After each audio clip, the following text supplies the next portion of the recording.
ಇನ್ನು ಯುದ್ಧದ ಎಫೆಕ್ಟ್ ಎಲ್ಲ ಕಡೆ ಕೂಡ ಗ್ಯಾಸ್ ಎಮರ್ಜೆನ್ಸಿ ಅನ್ನೋ ಪರಿಸ್ಥಿತಿ ನಿರ್ಮಾಣ ಆಗಿದೆ. ಗ್ಯಾಸ್ ಎಮರ್ಜೆನ್ಸಿಗೆ ಮನೆ ಊಟ ಹೋಟೆಲ್ ತತ್ತರಿಸಿದೆ. ವಾಣಿಜ್ಯ ಸಿಲಿಂಡರ್ ಅಭಾವದಿಂದ ಮೆನುವಿನಲ್ಲಿ ಕಡಿತ ಆಗಿದೆ. ಬೆಳ್ಳುಳ್ಳಿ ಕಬಾಬ್ನಿಂದ ಮನೆ ಊಟ ಹೋಟೆಲ್ ಬಹಳ ಫೇಮಸ್ ಆಗಿತ್ತು, ವೈರಲ್ ಆಗಿತ್ತು. ಈಗ ಸಿಲಿಂಡರ್ ಕೊರತೆಯಿಂದ ಬೆಳ್ಳುಳ್ಳಿ ಕಬಾಬ್ಗೆ ಬ್ರೇಕ್ ಬಿದ್ದಿದೆ. ಬೆಳ್ಳುಳ್ಳಿ ಕಬಾಬ್ ಸವಿಯೋದಕ್ಕೆ ಬಂದ ಗ್ರಾಹಕರಿಗೆ ನಿರಾಸೆ ಆಗ್ತಾ ಇದೆ. ಯಾಕಂದ್ರೆ ಮೆನುನಲ್ಲಿ ಈಗ ಬೆಳ್ಳುಳ್ಳಿ ಕಬಾಬ್ ಇಲ್ಲ. ಕಾಳಸಂತೆಯಲ್ಲಿ ಗ್ಯಾಸ್ ಖರೀದಿಸೋದಕ್ಕಾಗಲ್ಲ ಅಂತ ಮಾಲೀಕರು ಅಳಲು ತೋಡ್ಕೊಳ್ತಾ ಇದ್ದಾರೆ. ಬಹಳಷ್ಟು ಉಪಹಾರಗಳಿಗೆ ತಿನಿಸುಗಳಿಗೆ ಬ್ರೇಕ್ ಹಾಕಿದ್ದಾರೆ ಹೋಟೆಲ್ ಮಾಲೀಕರು.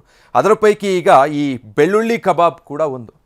ಸ್ವಲ್ಪ ದಿನಗಳ ಹಿಂದೆ ಸೋಷಿಯಲ್ ಮೀಡಿಯಾದಲ್ಲಿ ಭಾರಿ ಫೇಮಸ್ ಆಗಿದ್ದಂತಹ ರೆಸಿಪಿ ಬೆಳ್ಳುಳ್ಳಿ ಕಬಾಬ್. ಅದೇ ಕಾರಣಕ್ಕೆ ಈ ಹೋಟೆಲ್ ಕೂಡ ಬಹಳ ಫೇಮಸ್ ಆಗಿತ್ತು. ಹೆಚ್ಚೆಚ್ಚು ಗ್ರಾಹಕರು ಬೆಳ್ಳುಳ್ಳಿ ಕಬಾಬ್ಗೆ ಅಂತ ಹೋಟೆಲ್ಗೆ ಬರ್ತಾ ಇದ್ರು. ಈಗ ಸಿಲಿಂಡರ್ ಸಿಗ್ತಾ ಇಲ್ಲ, ಅದಕ್ಕೂ ಬ್ರೇಕ್ ಬಿದ್ದಿದೆ. ಡೀಟೇಲ್ಸ್ ಕೊಡ್ತಾರೆ ಹೋಟೆಲ್ ಸಮೀಪದಿಂದ ನಮ್ಮ ಪ್ರತಿನಿಧಿ ಮಂಗಳ ಲೈವ್ ಅಲ್ಲಿ ಜಾಯ್ನ್ ಆಗ್ತಾ ಇದ್ದಾರೆ. ಮಂಗಳ, ತುಂಬಾನೇ ಸದ್ದು ಮಾಡಿದ್ದಂಥ ಹೋಟೆಲ್ಲು ಮತ್ತೆ ಡಿಶ್ ಬೆಳ್ಳುಳ್ಳಿ ಕಬಾಬ್, ಜೊತೆಗೆ ಮನೆ ಊಟದ ಹೋಟೆಲ್ಲು. ಈ ಗ್ಯಾಸ್ ಸಿಲಿಂಡರ್ ಅಭಾವ, ಅವರಿಗೂ ಕೂಡ ವ್ಯಾಪಾರಕ್ಕೆ ಸಿಲಿಂಡರ್ ಕೊರತೆಯ ಬಿಸಿ ತಟ್ಟಿರೋದು. ಏನು ಹೇಳ್ತಾರೆ ಮಾಲೀಕರು ಮತ್ತೆ ಗ್ರಾಹಕರು?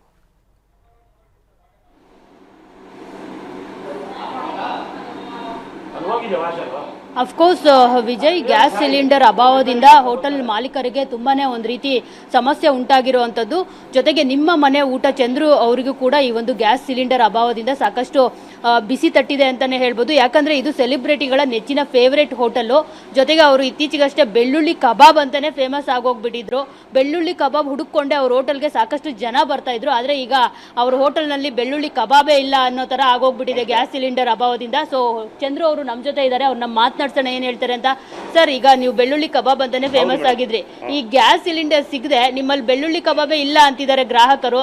ಸೊ ಅದನ್ನ ಹುಡುಕೊಂಡು ಬರೋರೆ ಹೆಚ್ಚಾಗಿದ್ರು. ಸೊ ಎಷ್ಟೆಲ್ಲ ಸಮಸ್ಯೆಗಳಾಗ್ತಿದೆ ನಿಮ್ಗೆ? ಮೇಡಮ್, ಗ್ಯಾಸ್ ಇಂದ ಒಂದು ಸಮಸ್ಯೆ ಅಲ್ಲ.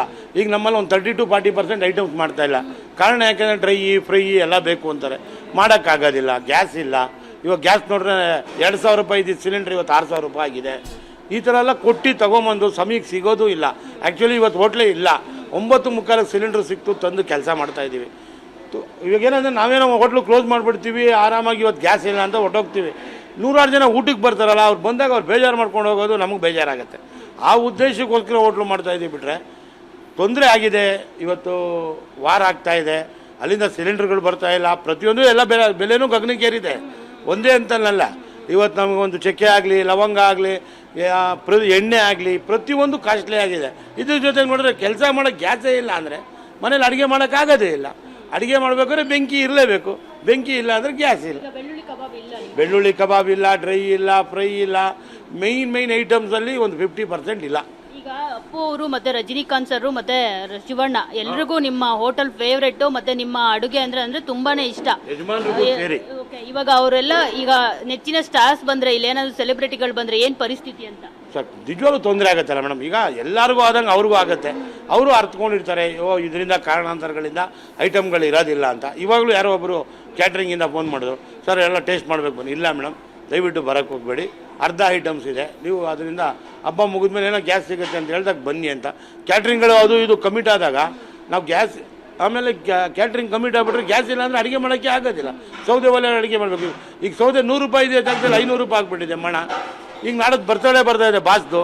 ಅಲ್ಲಿ ಅಡುಗೆ ಮಾಡೋಣ, ಗ್ಯಾಸ್ ಇಲ್ಲ, ಸೌದೆ ಒಲೆಯಲ್ಲಿ ಹಾಕಿದ್ರೆ ಅಲ್ಲಿ ಎನ್ವೈರ್ಮೆಂಟ್ ಎಲ್ಲ ಹಾಳಾಗುತ್ತೆ. ಅದೆಲ್ಲ ಭಾಳ ಬೇಜಾರಾಗ್ತಿದೆ. ಏನು ಮಾಡೋದು? ಬರ್ತಡೇ ದಿನಕ್ಕೆ ಬಿರಿಯಾನಿ ಎಲ್ಲ ಕೊಡಬೇಕಾಗಿತ್ತು. ನೋಡ್ತೀನಿ, ಗ್ಯಾಸ್ ಏನೆಲ್ಲ ಸಿಕ್ಕಿದ್ರೆ ಗ್ಯಾರಂಟಿ ಮಾಡ್ತೀನಿ. ನಮ್ಮ ಅಭಿಮಾನಿ ದೇವರುಗಳು, ನಮ್ಮ ಬಾಸು ಮಾಡಲೇಬೇಕು. ಏನೋ ಶ್ರಮ ಪಡೋಣ ಅಂತೇಳಿ ಏನೇನೋ ಟ್ರೈ ಮಾಡ್ತಾ ಇದ್ದೀನಿ. ಅಲ್ಲಿಗೂ ಒಂದು 5-6 ಸಿಲಿಂಡರ್ ಬೇಕಾಗುತ್ತೆ. ಯಾಕಂದರೆ ಲಕ್ಷಾಂತರ ಜನ ಬರ್ತಾರೆ, ಅದರಲ್ಲಿ ಒಂದು ಅರ್ಧ ಭಾಗ ಜನನೂ ಬಿರಿಯಾನಿ ತಿಂತಾರೆ.